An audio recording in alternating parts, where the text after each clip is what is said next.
मौजूद है इन दिनों कि कौन सा नेता बीजेपी का, कांग्रेस का, अन्य पार्टियों का हमारे पक्ष में खड़ा है। चाहे मेरा जीवन बर्बाद हो जाए, चाहे मुझे बलिदान देना पड़े मेरे भाइयों, चाहे मेरी कोई लोग हत्या करा दो, चाहे मुझे ये लोग मरवा दो, लेकिन मैं बाबा साहब की सौगंध खा के जा रहा हूं, अगर 3 साल बाद इनको नानी याद ना दिलाई तो मेरी मां ने मनोज मीणा को पैदा नहीं करा। मैं आपसे ये बात कह रहा हूं, क्योंकि मेरे भाइयों मैंने कोई गुनाह नहीं करा, मैं ये आंदोलन कर रहा हूं और मैं चाहता हूं इनकी बात तो ये लोग सुनते नहीं है हमारी।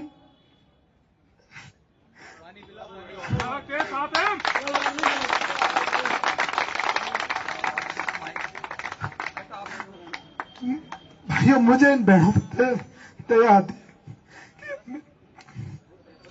मनोज तुम संघर्ष करो, हम तुम्हारे साथ हैं। मनोज तुम संघर्ष करो, हम तुम्हारे साथ हैं। मनोज मीणा जिंदाबाद, मनोज मीणा जिंदाबाद।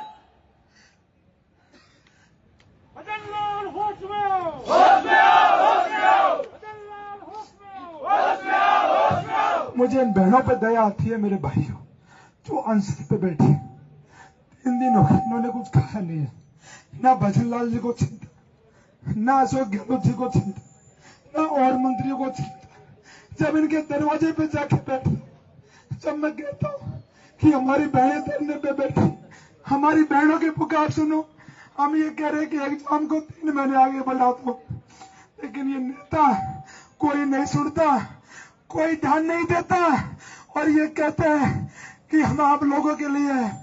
मुझे बताओ ऐसी सरकार किस काम की, ऐसे ये नेता किस काम के जो एसी में बैठे रहते हैं, 3-3 घंटे तक दरवाजा नहीं खोलते और 3-3 घंटे तक इनके दरवाजे के बाहर बैठ के मैं आ जाता हूँ कि आप इन युवाओं की मांगों को सुनो।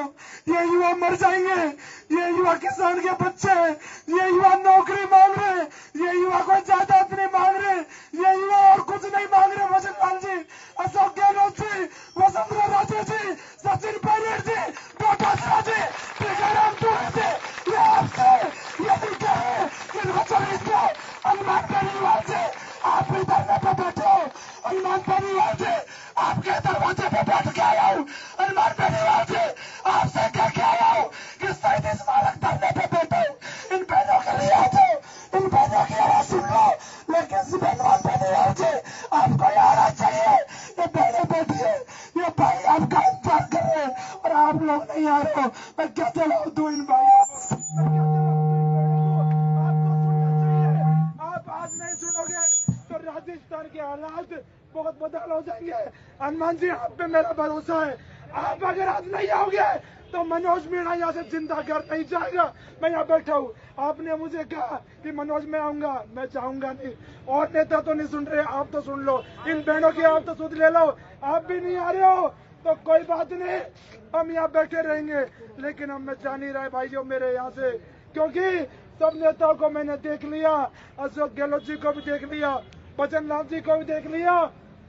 या तो इन बच्चों को कोई सेल पोस्ट यहाँ ले आओ और वो दे दो, क्योंकि मनोज मीणा इन बच्चों को तड़पता हुआ नहीं देख सकता, इन बहनों को मैं मरते हुए नहीं देख सकता।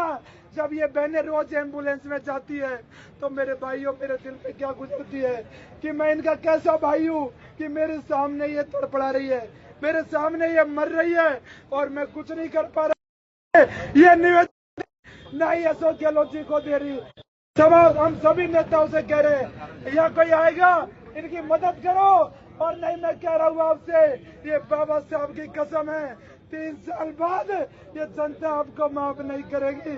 और मैं सभी मेरे भाइयों से कहना चाह रहा हूँ, मेरे सभी बड़े बुजुर्गों से कहना चाह रहा हूँ कि आप लोग अगर इस बात को भूल जाते हो 3 साल बाद कि आपकी जब बेटियां मर रही थी, जब आपके बेटे मर रहे थे, तो ये सरकारें क्या कर रही थी और ये नेता एसी में सो रहे थे। मेरे भाइयों एसी में सो रहे थे। मैं आपसे बड़ी ईमानदारी से कह रहा हूँ, मैंने मेरे जीवन में बड़े बड़े उतार चढ़ाव देखे मेरे भाइयों, लेकिन मैं कभी मेरी जिंदगी में रोया नहीं। मैंने मेरे जीवन में बहुत घटनाएं देखी, मैंने क्या क्या नहीं देखा, बहुत संघर्ष किया, 6 साल से झेल रहा हूँ, देख रहा हूँ, लेकिन मैं कभी रोया नहीं, क्योंकि मुझे लगा कि मनोज तू तो बहुत ताकत बड़े मेरे भाई, अगर तू कमजोर पड़ जाएगा तो ये राजस्थान के युवा कमजोर पड़ जाएंगे। ये कैसे लड़ेंगे? मैं कभी आपके सामने मैंने कभी ये नहीं कहा कि किन हालातों में संघर्ष कर रहा हूं, कभी मैं कमजोर नहीं पड़ा मेरे भाई।